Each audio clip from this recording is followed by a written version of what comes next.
جو سب سے زیادہ اہم کردار ہے وہ ہوگا زلفی بخاری صاحب کا، کیونکہ زلفی بخاری اس وقت کافی امریکن الیکشنز کے بعد اور پریزیڈنٹ ٹرمپ کے جیتنے کے بعد زلفی بخاری کافی اہمیت اختیار کر چکے ہیں اور وہ ایک برج کا رول ادا کر سکتے ہیں اور وہ کریں گے۔ اس کے بارے میں آپ کے سامنے کچھ چیزیں بھی میں سامنے رکھوں گا آپ کے سامنے، اور دوسرے ڈاکٹر شہباز گل ہیں، اور تیسرے جناب اوورسیز پاکستانی جو خاص طور پہ امریکن پاکستانی جو ہیں ڈاکٹرز ہیں، دیگر ہیں، پروفیشنلز ہیں جو کہ بہت اثر و رسوخ رکھتے ہیں، وہ بھی، اور پھر ان کا لائزان بنے گا برطانیہ میں موجود اوورسیز پاکستانیوں کے ساتھ اور یورپ میں موجود اوورسیز پاکستانیوں کے ساتھ۔ ان کی انگیجمنٹس آلریڈی پہلے سے تھیں امریکن الیکشنز کے صورت میں، جب امریکن الیکشنز ہو رہا تھا پریزیڈنشل الیکشن، اور وہ اپنے آپ کو انہوں نے انگیج کیا ہوا تھا، اور خاص طور پہ پاکستان تحریک انصاف جو ہے جو اوورسیز چیپٹر تھا امریکن چیپٹر، اس نے دو طرفہ کام کیا ہوا تھا۔ وہ پریزیڈنٹ بائیڈن کے ساتھ بھی اپنے تعلقات کو نارملائز کر رہے تھے، اور عمران خان صاحب اور پریزیڈنٹ بائیڈن کے درمیان جو غلط فہمیاں جنرل باجوہ اور اس وقت کی جو فوجی رجیم نے کریٹ کی تھیں، ان غلط فہمیوں کا ازالہ بھی کر رہے تھے اور ان کو دور کرنے کی کوشش بھی کر رہے تھے، اور کافی حد تک انہیں کامیابی بھی ہوئی سفارتی سطح پہ، کیونکہ امریکہ میں موجود پاکستان کے سفیر کو بھی تبدیل کیا گیا کہ شاید ان کی کمزوریاں ہیں، لیکن نئے سفیر کے جانے کے بعد بھی پاکستان کے جو نئے سفیر گئے، اور وہاں پہ بہت بڑا سیٹ اپ ہے ہماری ملٹری اسٹیبلشمنٹ کا بھی اور سول اسٹیبلشمنٹ کا بھی، دونوں کا وہاں پہ بہت بڑا سفارت خانہ ہے، اور ان کے جوڑ توڑ ہیں، نیو یارک میں ہے، اقوام متحدہ میں ہمارے مستقل مندوب ہیں، بڑے تجربہ کار لوگ ہیں، لیکن اس کے باوجود پاکستان تحریک انصاف امریکن چیپٹر اور اس کے بعد برٹش چیپٹر جو ہے، اس نے خاص طور پہ اہم کردار ادا کیا، اور انہوں نے ایک طرف تو پاکستان تحریک انصاف کے لوگوں کو موبلائز رکھا اور موبلائز بھی کیا، اور اس کے ساتھ ساتھ انہوں نے جو خاص طور پہ انٹرنیشنل آرگنائزیشنز ہیں، ہیومن رائٹس ہیں، اور جو اقتدار کے عالمی ایوان ہیں، وہاں پہ انہوں نے بہت اچھا کام کیا، اور یہ ان کی کامیابی ہے۔ اور اس میں جو اوورسیز چیپٹر ہے اس میں بہت سارے نام آتے ہیں، ایک ایک کر کے اس کا بھی جیسے جیسے ذہن میں آتے جائیں گے اس کا بتائیں گے۔ تو بہرحال پریزیڈنٹ ٹرمپ کے جیتنے کے بعد پاکستان تحریک انصاف کا پلڑا بھاری ہے، اور جو سب سے کمزور ترین پوزیشن پہ گئے ہیں وہ گئی ہے مسلم لیگ نواز اور شریف فیملی خاص طور پہ، اور وہ خواہ مریم صاحبہ ہیں، خواہ وہ شہباز شریف صاحب ہیں، خواہ وہ نواز شریف صاحب ہیں، خواہ ان کی کابینہ ہے،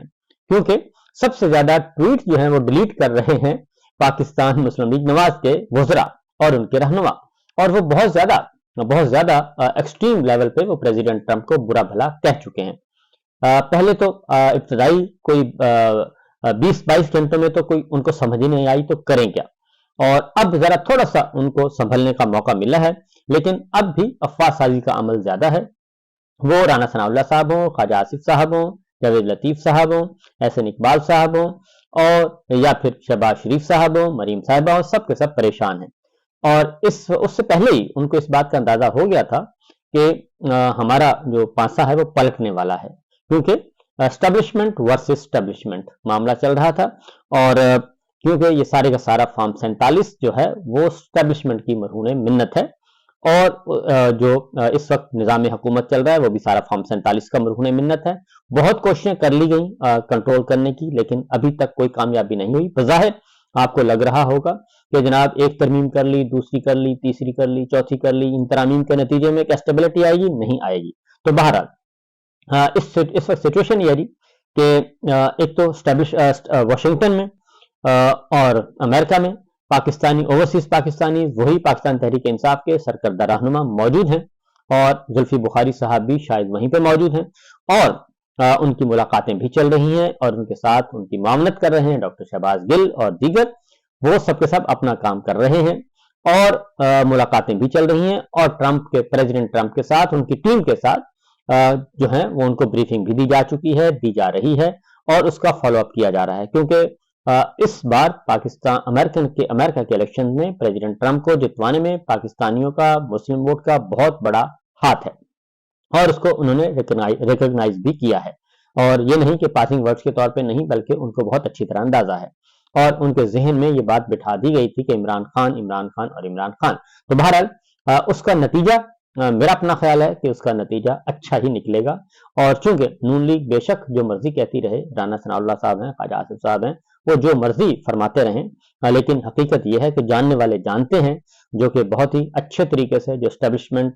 को डील करते हैं और जो अमेरिकन को और हमारी एस्टेब्लिशमेंट के दरमियान अमेरिकन का जो ताल्लुक है उसको डील करते हैं, उनको भी बहुत अच्छी तरह पता है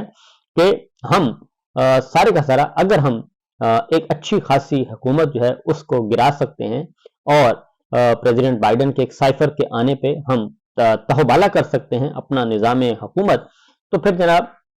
अगली कॉल पे आने पे हम वो दोबारा से वो काम क्यों नहीं कर सकते। और ये माजी में बहुत दफा हो चुका है। और अगली बात यह है कि जुल्फी बुखारी दो तरह से इंपॉर्टेंट है, जो कि मैं आपको बताना चाहता हूं। एक है प्रेसिडेंट ट्रंप का मामला, और प्रेसिडेंट ट्रंप के जो दामाद हैं जैरेड कुशनर जो हैं, उनके साथ उनके बहुत अच्छी अंडरस्टैंडिंग है और उनका बराह रास्त ताल्लुक भी प्रेसिडेंट ट्रंप के साथ है। उसके साथ साथ जो प्रेसिडेंट ट्रंप के दामाद हैं जी जैरेड कुशनर, वो मोहम्मद बिन सलमान के साथ भी उनका बराह रास्त बिजनेस पार्टनर भी हैं मुबैना तौर पर, और उनके साथ भी बहुत अच्छे ताल्लुकात हैं। एमबीएस के बराह रास्त प्रेसिडेंट ट्रंप के साथ भी बहुत अच्छे मरासिम हैं। लेकिन चूंकि जुल्फी बुखारी का प्रेसिडेंट ट्रंप तक अप्रोच है, और उसके बाद अगला जो विंडो है वो है एमबीएस मोहम्मद बिन सलमान, जो कि अगेन एक ताकतवर हुक्मरान है, और वो एक्चुअली वो किंग हैं सऊदी अरब के, और उनके वालिद साहब जो हैं जो किंग सलमान हैं, वो इस वक्त बिस्तर पर फराश हैं, और इसलिए जनाब असल हुक्मरान जो हैं वो डिफेक्टो रूलर्स जो हैं वो एमबीएस मोहम्मद बिन सलमान हैं।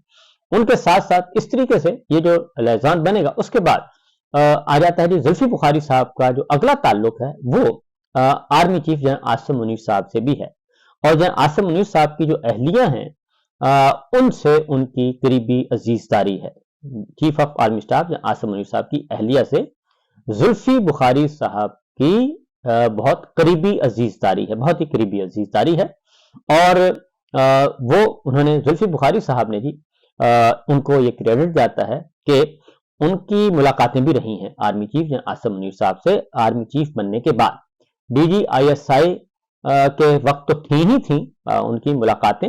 लेकिन आर्मी चीफ बनने के बाद भी उनकी मुलाकातें जुल्फी बुखारी साहब की रही हैं। लेकिन उन मुलाकातों का नतीजा जो है वो सही नहीं निकला था, और जुल्फी बुखारी ने इमरान खान को छोड़ने से इनकार कर दिया था, और उनको ऑफर की गई थी कि आप आएं, आप इस रेजीम का हिस्सा बन जाएं, और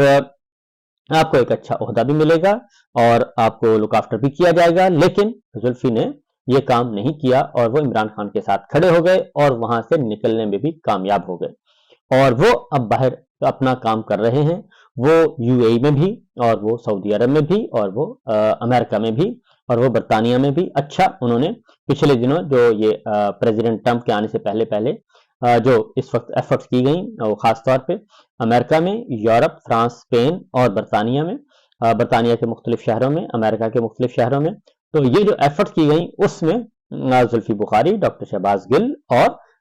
मोनस सिलाही, इनका बड़ा अहम रोल है। और फिर जाहिर है नीचे जो ऑर्गेनाइजेशंस काम करती हैं, ओहदेदारान हैं दीगर, वो भी मौजूद हैं। कासिम खान सूरी बाहर मौजूद हैं, शहरियार अफरीदी मौजूद हैं, और ऐसे बहुत से रहनुमा जो हैं इस वक्त मौजूद हैं। असद कैसर साहब भी मुतअद्दिद बार विजिट कर चुके हैं। तो जहां जहां जिसने थोड़ा बहुत जितनी भी उनकी इस्तात थी उसके मुताबिक उन्होंने काम किया। अब जो है पोजीशन जरा थोड़ी सी बेहतर हो चुकी है पाकिस्तान तहरीक इंसाफ की, थोड़ी नहीं बल्कि काफी बेहतर हो गई है। इसीलिए जो सबसे ज्यादा परेशानी पाई जाती है वो नून लीग के कैंप परेशान है। और शहबाज शरीफ साहब सऊदी अरब का विजिट कर चुके, अमीर कतर से मुलाकात कर चुके, एमबीएस से कर चुके। नवाज शरीफ साहब जो हैं वो भी एक विजिट अमेरिका का कर चुके इलेक्शन से पहले, फिर लंदन, और अब वो पहुंचे हुए हैं स्विट्जरलैंड जिनेवा। और साथ साथ उनकी दुख्तर नेक अख्तर जो हैं वो भी उनका भी रुख अनवर जिनेवा की तरफ है, और मौलाना फजलुर रहमान साहब भी लंदन में पहुंच चुके हैं, और इसी तरीके से जरदारी साहब दुबई में मौजूद हैं। तो एक काफी हलचल। और आर्मी चीफ सबसे इंपॉर्टेंट ये कि आर्मी चीफ आसिम मुनीर साहब जो हैं वो सऊदी अरब का विजिट किया, उन्होंने, उनकी मुलाकात हुई है मोहम्मद बिन सलमान के साथ, और उनकी मुलाकात शाही महल में हुई, और एक जो तस्वीर और वीडियोस जारी की गई, ये मुलाकात जो है वो पहले से एक प्लान मुलाकात थी और प्लान थी, और इसमें इंजीनियर तलाल अब्दुल्ला अल आतिबी जो हैं वो मौजूद थे। मामून वजीर दिफा से भी मुलाकातें की गई, और चूंकि इससे पहले भी सऊदी अरब की तरफ से कुछ विजिट्स हो चुके थे, और रॉयल सऊदी आर्म फोर्सेस के chief of general staff air chief marshal Fayyad bin Hamid bin Rakib al Ruwaili और रॉयल सऊदी लैंड फोर्स के chief lieutenant general Fahad bin Sawad जानी भी वहां पे मौजूद थे, जिनकी मुलाकात हुई आर्मी चीफ के साथ। तो इसके साथ साथ आर्मी चीफ की एक अलग मुलाकात भी हुई है, और वो हुई है मोहम्मद बिन सलमान के भाई के साथ। मोहम्मद बिन सलमान के भाई जो हैं वो वजीर दिफा भी हैं, और उनके नायब भी हैं, उनके मोतमद भी हैं, उनके साथ भी हुई है। और ये मुलाकात भी 100% पाकिस्तान की सियासत के हवाले से हुई है। और चूंकि अब जो है ये बात, अब ये ज़हन में रखिएगा कि नून